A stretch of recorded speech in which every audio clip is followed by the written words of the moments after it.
और इसी तरह से आप और अपने घर में थोड़ा परिवर्तन लाना। विदेशी जो क्रीम पाउडर लिपस्टिक है, नेल पॉलिश है, कॉस्मेटिक्स है, ये सब निकालो बाहर। फेयर एंड लवली, क्लियर सिल, क्लियर टोन, इरेस्मिक, इमामी, पॉन्ड्स, ये सब हटाओ, सब विदेशी। बहुत महंगी है, लूट हो रही है इसमें। फेयर एंड लवली का भाव मालूम है? 25 ग्राम है 40 रुपए, 50 ग्राम 80 रुपए, 100 ग्राम 160 रुपए, 1 किलो 1600 रुपए। अब 1600 रुपए किलो की क्रीम लगाओ मुंह पे, उससे अच्छा 4 किलो बादाम खरीद के खाओ। अकल लगाओ ना अपनी। अब 1600 रुपए किलो की क्रीम लगाओ जिससे कुछ नहीं होने वाला, उससे अच्छा 4 किलो बादाम खरीद के खाओ। क्योंकि ये फेयर एंड लवली लगा के कोई गोरा नहीं हुआ आज तक। अगर हो जाता तो अफ्रीका वाले क्यों काले हैं? मैंने लगा के देखा था, एक भैंस को 4 साल फेयर एंड लवली, अभी भी काली की काली ही है। दुनिया में कोई आदमी फेयर एंड लवली लगा के गोरा हुआ नहीं, और होने की दूर दूर तक संभावना नहीं। क्योंकि जो आदमी काला और गोरा होता है ना, उसका सिद्धांत ही अलग है। हमारे खून में एक केमिकल होता है, उसका नाम है मेलेनिन। जब मेलेनिन की मात्रा बढ़ जाती है तो शरीर काला पड़ जाता है। जब मेलेनिन की मात्रा कम हो जाती है, शरीर गोरा हो जाता है। और जब मेलेनिन की मात्रा ना बढ़ती है ना घटती है, सामान्य रहती है, तो शरीर सांवला होता है। हम सब हिंदुस्तानी सांवले हैं, क्योंकि मेलेनिन ना ज्यादा है ना कम है, और आदर्श स्थिति यही होती है। और ज्यादा गोरा होने के चक्कर में मत फंसो। मैं आपको एक कहानी सुनाता हूँ। हमारे देश के एक राष्ट्रपति थे, डॉक्टर राधाकृष्णन, सुना? जब वो राष्ट्रपति बनने के बाद पहली बार लंदन गए तो अंग्रेज पत्रकारों ने उनको चिढ़ाने के लिए एक सवाल पूछ लिया। सवाल क्या पूछा? डॉक्टर राधाकृष्णन से पूछा गया लंदन प्रेस कॉन्फ्रेंस में कि आप हिंदुस्तानी लोग काले क्यों होते हैं? राधाकृष्णन जी ने इतना सुंदर जवाब दिया, वो आप सबको देना। उन्होंने कहा हम हिंदुस्तानी काले नहीं होते, कुछ और होते हैं। तो उसने कहा क्या होते हैं? तो उन्होंने कहानी सुनाई। उन्होंने कहा भगवान ने रोटी बनाई, भगवान जी ने रोटी बनाई, तो रोटी कच्ची रह गई, वो खा के तुम सब अंग्रेज पैदा हो गए। भगवान जी ने फिर एक रोटी बनाई और वो जल गई, उसको खा के ये सब अफ्रीकी पैदा हो गए। और फिर भगवान जी ने एक तीसरी रोटी बनाई जो ना कच्ची रही ना जली, बराबर सी की, उसको खाकर हम हिंदुस्तानी पैदा हुए।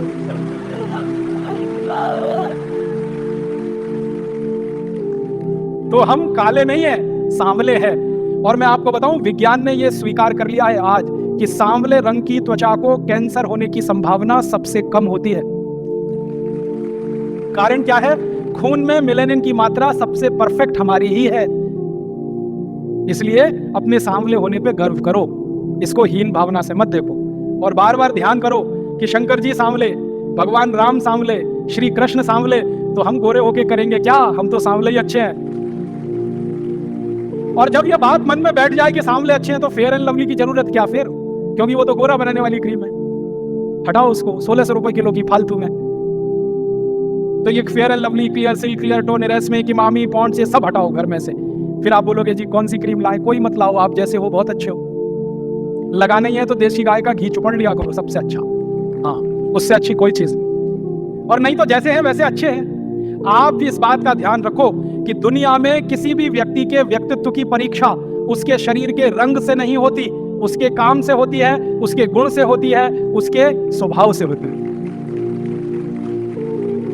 हर व्यक्ति का व्यक्तित्व नापा जाता है गुण, कर्म, स्वभाव से। वो इस बात से नहीं नापा जाता हाय कितना गोरा है, कोई नहीं कहता। अब कोई मर जाता है हमारे देश में तो उसके बारे में आपस में चर्चा करते हैं तो कहते कितना दयालु था, कितना देशभक्त था, कितना काम करता था समाज का। कभी ये सुना कोई कहता ओ क्या गोरा चिट्टा था, मर गया बेचारा? कोई नहीं कहता। त्वचा का रंग याद नहीं करते, गुण कर्म स्वभाव याद किए जाते हैं। तो गुण कर्म स्वभाव अपने अच्छे बनाओ, ये फेयर एंड लवली वगैरह की जरूरत नहीं। और माताओं बहनों को जरूर समझाओ ये बात, उनके दिमाग में ये बात लाओ। मुझे इतना दुख है ये बात कहते हुए कि जब ये विज्ञापन आता है ना फेयर एंड लवली गोरेपन की क्रीम, एक दिन समय आने पर भारत स्वाभिमान की तरफ से इस विज्ञापन के खिलाफ मुकदमा करना है सुप्रीम कोर्ट में। क्या मुकदमा करना है? जब बार बार वो टीवी पे दिखाते हैं ना फेयर एंड लवली गोरेपन की क्रीम, 1 हफ्ते में गोरापन आएगा, 15 दिन में आएगा, 21 दिन में आएगा, आप ट्यूबलाइट की तरह से जलने लगेंगे, इतने गोरे हो जाएंगे। जब ये विज्ञापन बार बार आता है ना तो करोड़ों इस देश की काली माँ बहन बेटियों के छाती पर आरी चलती है। ये आप महसूस करने की कोशिश करो। हमारा हिंदुस्तान तो आप जानते हैं 115 करोड़ का है, 50 करोड़ माताएं बहनें हैं इस देश में, और उस 50 करोड़ माताओं बहनों में लगभग 40 से 45 करोड़ सांवली हैं या काली हैं। उनके दिलों पे कटार चलती है, आरी चलती है जब वो ये विज्ञापन देखते हैं कि हाय रे हाय गोरेपन की क्रीम फेयर एंड लवली। और उन माताओं बहनों को क्या लगता है कि गोरे होने से ही फिर जिंदगी संवरती है। और मुझे इससे भी ज्यादा तकलीफ है, मैंने न्यूज़पेपर की कटिंग काट के रखी है। कई बहन बेटियों ने फांसी लगाकर आत्महत्या कर ली क्योंकि उनकी शादी नहीं हुई कालेपन के कारण, सांवलेपन के कारण। तो फांसी लगा के मर गए। हमारे हिंदुस्तान में माँ बहन बेटियों के व्यक्तित्व को रंग से नहीं नापा गया कभी भी, हमने उनके गुण कर्म स्वभाव से नापा है। लेकिन ये विज्ञापन जो आता है रोज फेयर एंड लवली गोरेपन का, ये करोड़ों माताओं की छाती पे आरी चलाता है, उनके दिल को चोट पहुंचाता है। उनकी तरफ से हमें मुकदमा करना है एक बार, और इस कंपनी को कटघरे में खड़ा करना है कि तुम सिद्ध करो तुम्हारी क्रीम में ऐसा क्या है जो किसी को गोरा बना सकता है। कुछ नहीं। इसलिए दिमाग से निकाल दो ये सारी बकवास बातें। तो सारे घर को देखो, सफाई करो, सब कचरा निकालो घर में से। कॉलगेट का क्या है, प्रॉक्टर एंड गैम्बल का क्या है, जॉनसन एंड जॉनसन का क्या, सूची आपको दी गई है, उसको ढूंढ ढूंढ के देख देख के सामान खरीद के लाओ। मेरा तो आप सबको निवेदन है कि अपने जीवन दर्शन में से ये सूची को फोटोकॉपी करा लो और एनलार्ज कर लो, बड़ा कर दो, और अपने के रसोई घर में चिपका दो जाके। क्योंकि रसोई घर है जहां बार बार नजर जाती है हमारी माँ बहन, हमारी बेटी बार बार रसोई घर में काम करती है, उनको ध्यान में आएगा ये स्वदेशी ये विदेशी, ये स्वदेशी ये विदेशी, ये स्वदेशी। अगर ये दिमाग में आने लगा, ध्यान में आने लगा, तो फिर बाजार से खरीदना भी इन चीजों का शुरू होगा। फिर परिणाम क्या होंगे? सारे हिंदुस्तान से स्वदेशी माल खरीदने की मांग खड़ी हो जाए, सारी विदेशी कंपनियों का माल बिकना एकदम से पूरे देश में खत्म हो जाए, तो फिर से वो स्वदेशी आंदोलन खड़ा हो जाए जो 1905 में हुआ था। और 1905 के स्वदेशी आंदोलन ने ईस्ट इंडिया कंपनी को यहां से भगाया। 2009 के स्वदेशी आंदोलन से ये 5000 विदेशी कंपनियां भागेंगी यहां से। अब ये कंपनियां भागेंगी तो परिणाम क्या होगा? साल का 2,32,000 करोड़ रुपए बचत होगी। वो 2,32,000 करोड़ रुपए से हम कितने कारखाने लगा सकते हैं आप सोचो। एक छोटी फैक्ट्री लगाएं जिसमें 10 आदमी को रोजगार मिले तो 1 करोड़ रुपए में बन जाती है। 2,32,000 करोड़ रुपए में हर साल 2,32,000 छोटी फैक्ट्रियां बन सकती हैं जिसमें 10-10 आदमी को काम मिले तो 20 लाख, 20.25 लाख लोगों को हम रोजगार दे सकते हैं एक साल में, उतने ही पैसे से। दूसरा फायदा क्या होगा? अगर ये पैसा बचता है विदेशी माल बहिष्कार करके, स्वदेशी माल उपयोग करके, तो इस बचे हुए पैसे को अगर हम देश के विकास के लिए उपयोग करें तो कर्ज लेने की जरूरत ना पड़े किसी देश से। आपको मैं एक देश का बहुत बड़ा दर्द बताना चाहता हूं। जितना पैसा हर साल इस देश का विदेश में जाता है विदेशी कंपनियों की लूट से, लगभग उतना ही पैसा हर साल हमको कर्जे में लेना पड़ता है दूसरे देशों से। 2.5 लाख करोड़ 3 लाख करोड़ का हर साल कर्ज लेना पड़ता है। अगर हम ये बचा लें तो कर्ज नहीं लेना पड़ेगा। और ध्यान दीजिए, अगर हम कर्ज लेना बंद करते हैं तो हमारा रुपया अमेरिका के डॉलर के बराबर हो जाएगा। आज $1 में 50 रुपया है, फिर $1 में $1 हो सकता है, $1 में 1 स्टर्लिंग पाउंड हो सकता है, $1 में 1 ड्यूश मार्क हो सकता है। अब जरा थोड़ा आगे लेके चलता हूं कि मान लो रुपया और डॉलर बराबर हुआ तो फिर क्या होगा? तो फिर ये होगा कि जो चीज अभी हम बेचकर, जो चीज आज हम बेचकर $1 कमा रहे हैं, फिर उतनी ही चीज बेचकर $50 कमाएंगे। सोचो, अभी हम $1 की वस्तु बेचते हैं और $1 में 50 रुपया है, फिर $1 $1 के बराबर हो जाए अगर हम कर्ज लेना बंद कर दें। क्योंकि रुपए में कर्ज लेना आप बंद कर देंगे, डॉलर का डिवेल्युएशन शुरू हो जाएगा। आप डॉलर में कर्ज ले रहे हैं ना, तो डॉलर की डिमांड बढ़ रही है। जिस चीज की मांग बढ़ती है कीमत उसी की बढ़ती है, और जिस चीज की मांग घटती है कीमत उसकी घटती है। तो डॉलर में कर्ज लेते हैं, डॉलर की डिमांड बढ़ती है तो डॉलर की कीमत बढ़ती है। कर्ज लेना बंद कर दे, डॉलर की डिमांड अपने आप कम हो जाएगी, डॉलर की कीमत कम हो जाएगी, रुपए की कीमत अपने आप बढ़ जाएगी। रुपए की कीमत बढ़ते ही $1 का जो माल हम बेचेंगे उससे $50 हमको कमाई मिलेगी। माने आज हम जितना एक्सपोर्ट करते हैं $200 अरब, ये एक्सपोर्ट 200 गुणा $50 अरब हो जाएगा सीधे सीधे। अभी हम ले रहे हैं $200 अरब, फिर हो जाएगा $10,000 अरब। इतने डॉलर्स इस देश में आएंगे कि रख नहीं पाएंगे हम। इस स्वदेशी आंदोलन से कितना बड़ा परिवर्तन होगा देश में आप सोचो। एक तो विदेशी कंपनी का माल बिकना बंद हुआ, वो दूसरा देश के रुपए में बढ़ोतरी आएगी, डॉलर में कमी आएगी, एक्सपोर्ट ज्यादा होगा, इंपोर्ट कम होगा, आयात का खर्चा कम, निर्यात की आमदनी ज्यादा, तो सरप्लस हो जाएगा। और सरप्लस हो गया अगर इस हिंदुस्तान में तो दुनिया का कोई देश हमको रोक नहीं पाएगा। हम अमेरिका के भी आगे जाएंगे और यूरोप के भी आगे जाएंगे। एक छोटी सी बात और कह के मैं खत्म करूंगा। आप में से जो कार्यकर्ता भाई ग्रामीण पृष्ठभूमि के हैं, जो गांव से आए हैं, उनको भी स्वदेशी आंदोलन चलाना है। उनको स्वदेशी आंदोलन क्या चलाना है? अपने गांव में विदेशी कंपनियों की सबसे ज्यादा बिकने वाली जो चीज है वो है रासायनिक खाद, जिसको हम यूरिया कहते हैं, डीएपी कहते हैं, सुपर फॉस्फेट कहते हैं, और रासायनिक कीटनाशक जिसको एंडोसल्फान कहते हैं, मेलाथियान कहते हैं, पैराथियान कहते हैं, बेंजीन हेक्साक्लोराइड कहते हैं। तो ये विदेशी कंपनियों के कीटनाशक और रासायनिक खाद ये किसानों के बीच में सबसे ज्यादा खरीदी जाती है। और एक साल में 4,80,000 करोड़ रुपए की खरीदी जाती है रासायनिक खाद और कीटनाशक। माने हमारे किसान हर साल रासायनिक खाद और कीटनाशक खरीदकर विदेशी कंपनियों को 4,80,000 करोड़ रुपए दे रहे हैं। ये भी हमको बचाना है। तो क्या करना है, किसानों को जब समझाना है जाकर गांव गांव में कि भैया ये रासायनिक खाद विदेशी है, ये मत डालो। तो किसान पूछेगा क्या डालें, तो उससे कहो गोबर की खाद डालो, ये रासायनिक खाद मत डालो। तो किसान पूछेगा जी गोबर की खाद में फायदा कम है, रासायनिक खाद में फायदा ज्यादा है। तो उसको बड़े प्रेम से समझाना है कि गोबर की खाद में ही फायदा ज्यादा है, रासायनिक खाद में फायदा तो बहुत कम है, क्योंकि रासायनिक खाद बहुत महंगी मिलती है। पहले एक कट्टा रासायनिक खाद मिलती थी 70 रुपए में, अब एक कट्टा रासायनिक खाद मिलती है 350 रुपए में, 300 रुपए में, 350 रुपए में, और कभी कभी ब्लैक हो जाए तो 500 रुपए में यूरिया। और हर साल कीमत बढ़ती जाती है। क्यों? क्योंकि ये रासायनिक खाद बनती है उन वस्तुओं से जिनको पेट्रोलियम प्रोडक्ट्स कहा जाता है, और सारे पेट्रोलियम प्रोडक्ट्स जिसको नेफ्था कहते हैं वो विदेशों से आता है, इसका पैसा पूरा विदेश में जाता है। किसानों को समझाइए ये कि बहुत महंगी पड़ती है। और इसकी महंगाई पता है दूसरी क्या है, एक बार आपने खेत में 1 कट्टा यूरिया डाल दिया तो अगली बार 2 कट्टा डालना पड़ेगा, 2 बोरे डालना पड़ेगा। और एक बार 2 बोरे पड़ गया तो अगली बार 3 बोरे डालना पड़ेगा, एक बार 3 पड़ गया तो फिर 4 डालना पड़ेगा। हर बार बढ़ता ही जाता है, बढ़ता ही जाता है, बढ़ता ही जाता है, खर्चा बढ़ता जाता है। और मालूम है रासायनिक खाद बहुत गर्म होता है, गर्म रासायनिक खाद यूरिया डीएपी आप डालते हैं, मिट्टी पूरी चटक जाती है गर्मी के कारण, तो पानी ज्यादा देना पड़ता है। गोबर की खाद लगा के खेती करें तो गेहूं की फसल लेने में 3 पानी लगता है, यूरिया डीएपी डालकर अगर गेहूं की खेती करें तो 5-6 बार पानी लगाना पड़ता है, पानी का खर्चा बढ़ जाता है। और पानी का खर्चा बढ़ेगा तो पानी तो जमीन में से ही निकालना पड़ता है, जमीन से ज्यादा पानी निकाल के आप खेतों में डालते रहेंगे तो पानी का तल नीचे नीचे नीचे नीचे होता चला जाता है। पहले पानी 25-30 फुट पे मिलता था, अब पानी 900 फुट तक नहीं मिलता खेतों में। तो किसानों को समझाइए कि यूरिया डालने से बड़ा भारी नुकसान है। एक तो हर साल खाद की मात्रा बढ़ानी पड़ती है, खर्चा बढ़ता है। दूसरा, हर साल पानी की मात्रा बढ़ानी पड़ती है, वो खर्चा बढ़ता है। और जहां पानी निकालने के लिए बिजली नहीं है वहां डीजल पंप चलाना पड़ता है, तो डीजल का खर्चा बढ़ता है। और डीजल कभी भी महंगा होता रहता है। एक जमाने में 7 रुपए लीटर मिलता था डीजल, अब 35 रुपए लीटर, 2-4 दिन के बाद ये 40 रुपए लीटर होने जा रहा है। फिर हो सकता है 1.5 साल में 100 रुपए लीटर हो जाए। किसान कहां जाएगा, मर जाएगा वो तो डीजल का खर्चा करते करते।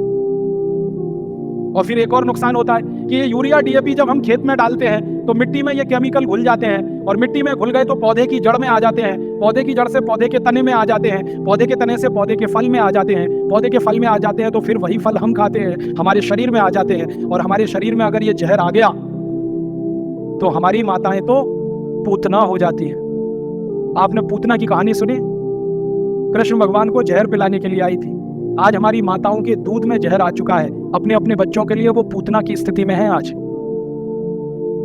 हमारे देश की कई संस्थाओं ने माताओं के दूध का परीक्षण करवाया है, तो माताओं के दूध में वो सारे केमिकल हैं जो यूरिया में हैं। माताओं के दूध में वो सब केमिकल हैं जो कीटनाशक दवाओं में हैं, क्योंकि भोजन हम कर रहे हैं, भोजन के साथ वो शरीर में जा रहे हैं। और यही केमिकल हैं जो आपको कैंसर पैदा करवा रहे हैं, जो आप में डायबिटीज दे रहे हैं, जो आप में हाई ब्लड प्रेशर दे रहे हैं, हाइपरटेंशन दे रहे हैं। 148 किस्म की बीमारियां इन जहरों से पैदा होती है। इसलिए किसानों को समझाओ कि ये यूरिया डीएपी का जहर एक तो विदेशी है, ये बंद करो। दूसरा, ये शरीर को नुकसान देता है, इसलिए बंद करो। तीसरा, ये पैसे का नुकसान करता है, इसलिए बंद करो। तो किसान पूछेंगे भाई क्या करें, तो उनसे कहो गोबर का खाद डालो। अब किसान क्या पूछेगा आपको सबसे पहले, वो कहेगा गोबर के खाद से तो उत्पादन नहीं होता। तो उससे कहो गोबर के खाद से भी उत्पादन बहुत अच्छा होता है, यूरिया डीएपी से जितना नहीं होता उससे तो ज्यादा गोबर के खाद से होता है। मैं तो पिछले 12-13 साल किसानों के बीच में काम करता रहा, महाराष्ट्र और कर्नाटक में। आप आइए वहां देखिए, हजारों किसानों ने यूरिया डीएपी बंद करके गोबर का खाद डालना शुरू किया है। और जिस किसान के यूरिया डीएपी के खेत में 1 एकड़ में 20 से 25 मीट्रिक टन गन्ना होता था, आज उस किसान के खेत में गोबर का खाद डालने से 90 से 100 मीट्रिक टन गन्ना हो रहा है, कम नहीं होता है। जिन किसानों के खेत में यूरिया डीएपी डालने से 1 एकड़ में 12 कुंटल गेहूं होता था, आज उनके खेत में गोबर का खाद डालने से 20 से 22 कुंटल गेहूं हो रहा है। जिन किसानों के खेत में यूरिया डीएपी डालने से 1 एकड़ में 2.5 कुंटल कपास होती थी, आज उन किसानों के खेत में गोबर का खाद डालने से 7 कुंटल एकड़ का कपास हो रही है। ऐसे एक नहीं, हजारों किसान है महाराष्ट्र में, कर्नाटक में, थोड़ा अगर चलेंगे तो छत्तीसगढ़ में बहुत किसान है। 12 साल मैंने बहुत काम किया किसानों के बीच, जा जाके उनको ये सब सिखाया। गोबर की खाद से उत्पादन ज्यादा मिलता है यूरिया डीएपी की तुलना। क्यों मिलता है वो जानना चाहिए। बहुत बहुत बढ़िया बात है, जो आप जान लो तो आप किसानों को समझा सकते। गोबर की खाद जब हम खेत में डालते हैं तो होता क्या है, गोबर जो है ना कई तरह के जीव जंतुओं का भोजन है। यूरिया जो है वो भोजन नहीं, जहर है। आपके खेत में एक जीव होता है जिसको केचुआ कहते हैं। केचुआ को किसी दिन पकड़ना और हाथ पे रखना और उसके ऊपर यूरिया डाल देना। 2-4 दाने यूरिया डालोगे वो तड़पना शुरू हो जाएगा और 1 मिनट में मर जाएगा। हम जब खेत में टनों टन यूरिया डालते हैं ना, करोड़ों केचुए मार डाले हमने यूरिया डाल डाल। और केचुए क्या करते हैं? केचुए मिट्टी को नरम बनाते हैं, पोला बनाते हैं और उपजाऊ बनाते हैं। केचुए का काम क्या है? ऊपर से नीचे जाना, नीचे से ऊपर जाना। पूरे दिन में वो 3 चक्कर नीचे ऊपर के लगाता है। नीचे जाएगा फिर ऊपर आएगा, फिर नीचे जाएगा फिर ऊपर आएगा। अब केचुआ जिंदा है तो नीचे जाएगा फिर ऊपर आएगा। केचुआ जब नीचे जाता है तो एक रास्ता बनाते हुए जाता है, ऊपर आता है तो दूसरा रास्ता बनाते हुए आता है। तो परिणाम क्या होता है कि ये छोटे छोटे छिद्र जब मिट्टी में वो केचुए तैयार कर देता है तो बारिश का पानी इन्हीं छिद्रों में से नीचे एक एक बूंद नीचे रिसते हुए तल में जमा होता है। माने वाटर रिचार्जिंग का दुनिया में सबसे जबरदस्त काम कोई करता है तो केचुआ करता है, और यूरिया के कारण ये मर जाता है। इसलिए यूरिया डालना माने किसान के लिए आत्महत्या करने के बराबर है। जिस किसान के खेत में यूरिया डलेगा केचुआ मर जाएगा। केचुआ मरा तो मिट्टी में ऊपर नीचे कोई जाएगा नहीं, तो मिट्टी कठोर होती जाएगी, कड़क होती जाएगी। मिट्टी और रोटी के बारे में एक सत्य है कि इसको फेरते रहो नहीं तो खत्म हो जाती है। रोटी को फेरना बंद करो जल जाती है, मिट्टी को फेरना बंद करो पत्थर जैसी हो जाती है। मिट्टी को फेरने का मतलब समझते हैं? ऊपर की मिट्टी नीचे, नीचे की मिट्टी ऊपर, ऊपर की नीचे, नीचे की ऊपर। ये केचुआ ही करता है और कोई नहीं कर सकता। केचुआ तो किसान का सबसे बड़ा दोस्त है। मैंने इसका हिसाब निकाला था, एक केचुआ साल भर अगर जिंदा रहे तो 36 मीट्रिक टन मिट्टी को उठक पटक कर देता है, ऊपर से नीचे, नीचे से ऊपर, एक केचुआ साल भर में। और उतनी ही मिट्टी को ट्रैक्टर से उलट पलट करना पड़े तो कम से कम 100 लीटर डीजल खर्च होता है, और 100 लीटर डीजल 3600 रुपए का आता है। माने एक केचुआ हर आदमी का 3600 रुपए बचा रहा है। ऐसे करोड़ों केचुए हैं, पता सोचो कितने हजार करोड़ रुपए बच रहे हैं इस देश में। इसलिए गोबर का खाद डालने से फायदा क्या होता है? रासायनिक खाद डालो केचुआ मर जाता है, गोबर का खाद डालो केचुआ जिंदा हो जाता है। क्योंकि गोबर केचुए का भोजन है। केचुए को भोजन मिले तो वो अपनी जनसंख्या बढ़ाता है, और इतनी तेज बढ़ाता है कि कोई नहीं बढ़ा सकता। भारत सरकार कहती है हम तो, हमारे तो, केचुआ नहीं मानता उस बात को। एक एक केचुआ 50-50 हजार बच्चे पैदा करके मरता है। 50-50 हजार। एक जाति का केचुआ तो मैंने देखा 1 लाख पैदा करता है बच्चे, तब मरता है। तो वो एक जिंदा है, उसने 1 लाख पैदा कर दिया, अब वो 1-1 लाख पैदा करेंगे, करोड़ों केचुए हो जाएंगे अगर गोबर डालना शुरू किया। और केचुए ज्यादा होंगे तो मिट्टी फिर उलट पलट होने लगेगी, मिट्टी में छिद्र बनने लगेंगे, तो बारिश का जितना भी पानी गिरेगा सब मिट्टी में आ जाएगा। और पानी मिट्टी में गया तो नदियों में बेकार नहीं बहेगा, तो बाढ़ नहीं आएगी, तो समुद्र में फालतू पानी नहीं जाएगा। इस देश का करोड़ों करोड़ों रुपए का फायदा हो जाएगा। इसलिए आप किसानों को समझाओ गोबर की खाद डालो। फिर कुछ किसान कहेंगे जी उत्पादन होगा क्या? उनसे कहना गारंटी मेरी, गारंटी भारत स्वाभिमान ट्रस्ट की। थोड़े दिन में भारत स्वाभिमान ट्रस्ट की तरफ से हम किसानों को कहेंगे कि आप बिंदास गोबर की खाद डालो, गारंटी हमारी, 1 ग्राम भी उत्पादन कम नहीं होगा। कैसे कम नहीं होगा? डालने का तरीका है। डालने का तरीका क्या है? अभी किसान गोबर कैसे डालते हैं? गोबर डालते हैं, वो घूरा है, घूरा गाँव में कचरा डालने का, वहां गोबर इकट्ठा करते हैं। 6 महीने 8 महीने साल भर वो सूखता रहता है, और सूख सूख के उसकी सारी ताकत निकल जाती है। फिर वो सूखा हुआ गोबर हम डालते हैं, इससे उत्पादन ज्यादा नहीं आता। गोबर को हमेशा गीला डालना चाहिए, ताजा डालना चाहिए। गोबर को अगर पानी में घोल के डालो ना तो वही 3 गुना ज्यादा फायदा करता है। तो किसानों को यह समझाओ कि गोबर को सुखा के खेत में ना डालें, उसको पानी में घोल के डालें। तो कैसे घोलेंगे पानी में? उसका फॉर्मूला लिख लो आप। और जो जो गांव में जाने वाले कार्यकर्ता है, ये सब किसानों को आप बोलो कितना गोबर डालना है, कितना पानी उसमें मिलाना है, कितने बीघे के लिए काम में लाना है उसको। अब आपको मैं एक मोटी सी बात बता देता हूं। 1 एकड़, 1 एकड़ माने 2.5 बीघा, 5 बीघा नहीं, 2.5 बीघा। तो एकड़ 2.5 बीघे का हिसाब जोड़कर बताता हूं। एक किसान को एक बार में 1 एकड़ फसल के लिए कितना गोबर डालना पड़ेगा? गीला करके डालेंगे तो 10 किलो गोबर, बस 10 किलो गोबर, 10 किलो गोबर। फिर से सुन लो, 10 किलो, ज्यादा नहीं बोल रहा हूं, 100 किलो नहीं, 10 किलो गोबर 1 एकड़ के लिए डालना। कैसे? लिख लो 10 किलो गोबर। फिर इसमें चाहिए 10 लीटर मूत्र। जिस जानवर का गोबर उसी का मूत्र, गाय का गोबर तो गाय का मूत्र, भैंस का गोबर तो भैंस का मूत्र, बैल का गोबर तो बैल का मूत्र। अब आप बोलोगे गोबर तो इकट्ठा कर लेंगे, मूत्र कैसे इकट्ठा करें? जानवर जो मूत्र देते हैं ना, जहां पे आप जानवरों को रखते हो वहां पे पत्थर वत्थर लगा के एक छोटी सी नाली बना लो और उसमें ढाल लगा दो। जितना भी वो पेशाब करेंगे वो नाली में आ जाएगा। नाली के आगे खड्डा खोद दो, वो सारा उसमें जमा हो जाएगा, फिर वो ले लो। और मैं आपको एक अच्छी बात बताता हूं, जानवरों के मूत्र की कोई एक्सपायरी डेट नहीं है। 1 साल, 2 साल, 3 साल, 5 साल, 10 साल, 20 साल, 50 साल खराब ही नहीं होता, तो चिंता करने की बात ही नहीं है। तो इकट्ठा होता रहेगा, खड्डे में डालते रहो। तो 10 किलो गोबर, 10 लीटर मूत्र, ठीक है। फिर इसमें मिलाना है लगभग 1 किलो गुड़, आधे से 1 किलो गुड़। गुड़, गुड़ तो आप सब जानते हो। एक तो गुड़ होता है जिसको आप खा लेते हो, एक तो गुड़ ऐसा होता है जिसको जानवर खा लेते हैं, और एक गुड़ ऐसा होता है जिसको कोई नहीं खा सकता, गीला गीला, पुराना पुराना, काला काला। वो गुड़ खेत के बहुत काम का है। जो सबसे घटिया गुड़ है, जिसको ना जानवर खा सकते हैं ना आपका, वो खेत के लिए बहुत काम का है। तो वो गुड़ ले लो, आधे से 1 किलो। गोबर हो गया, मूत्र हो गया, गुड़ हो गया। अब इसमें लगभग 1 किलो डालना है दाल का आटा। दाल है ना, दाल, अरहर की दाल, मूंग की दाल, उड़द की दाल, चने की दाल, सोयाबीन की दाल, खेसारी की दाल, कोई भी दाल, 1 किलो उसका आटा। 4 चीजें हो गई, गोबर, गोमूत्र, गुड़, दाल का आटा। और इसमें डालनी है 1 मुट्ठी मिट्टी। 1 मुट्ठी में आधा किलो या पौन किलो तक मिट्टी आती है। मिट्टी कहाँ से लानी है? आपके खेत के आसपास अगर पीपल का कोई पेड़ है, बरगद का कोई पेड़ है, तो उसके नीचे से खोद लो मिट्टी। पीपल के पेड़ के नीचे की या बरगद के पेड़ के नीचे की? पीपल और बरगद के पेड़ के नीचे की ही मिट्टी क्यों खोदना? आपको मालूम है, पीपल और बरगद के पेड़ हर समय ऑक्सीजन देने वाले पेड़ हैं, और ज्यादा ऑक्सीजन देने वाले पेड़ के नीचे जीवाणुओं की संख्या बहुत होती है। तो पीपल और बरगद के पेड़ की मिट्टी में जीवाणु सबसे ज्यादा होते हैं। यही जीवाणु खेत को चाहिए। तो मिट्टी ले ली, 5 चीजें हो गई, गोबर 10 किलो, मूत्र 10 लीटर, गुड़ लगभग 1 किलो, दाल का आटा 1 किलो और मिट्टी लगभग 1 किलो। ये 5 चीजों मिला दो, घोल दो। हाथ से घोल लेना, खराब नहीं होंगे हाथ, नहीं तो डंडे से घोल लेना। एक ड्रम में घोल लेना, प्लास्टिक के ड्रम में घोल लेना, नहीं तो लोहे के ड्रम में घोल लेना। प्लास्टिक का होगा तो अच्छा, लोहे वाला क्षरण ज्यादा होता है। अब इसको घोल के 15 दिन रख देना। 15 दिन रख देना।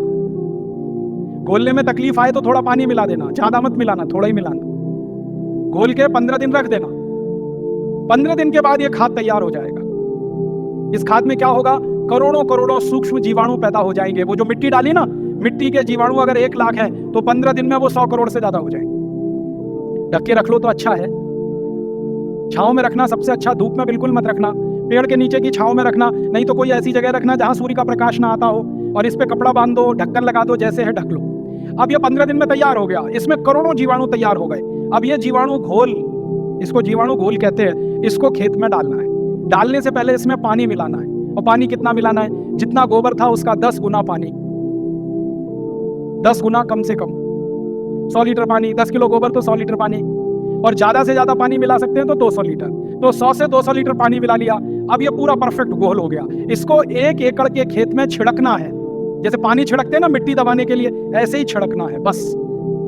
आप इसको छिड़क देंगे तो ये करोड़ों जीवाणु मिट्टी में पहुंच जाएंगे। तो मिट्टी में जीवाणुओं की संख्या बढ़ती जाएगी, और मिट्टी में सारा खेल खेलने का काम जीवाणु करते हैं। आपको मालूम है जीवाणु क्या करते हैं? जीवाणु सारा काम करते हैं। पौधे की जड़ को नाइट्रोजन की जरूरत है तो ये जीवाणु उपलब्ध कराते हैं। पौधे की जड़ को कैल्शियम चाहिए तो ये जीवाणु उपलब्ध कराते हैं। पौधे की जड़ को आयरन चाहिए तो ये जीवाणु, माने पौधे को बड़ा होने के लिए जितने भी सूक्ष्म पोषक तत्व चाहिए और फिर वो हमारे शरीर में वास्तव में चाहिए, वो सब इन जीवाणुओं की करामात से ही मिलता है। तो पौधे की जड़ को भरपूर सूक्ष्म पोषक तत्व मिलने लगेंगे, पौधे की बढ़त बहुत तेज होगी, और जिस पौधे की बढ़त अच्छी होगी उसका फल अच्छा होगा, जिसका फल अच्छा होगा उसका उत्पादन अच्छा होगा। अब इसमें समय लिख लो, कितनी बार डालना।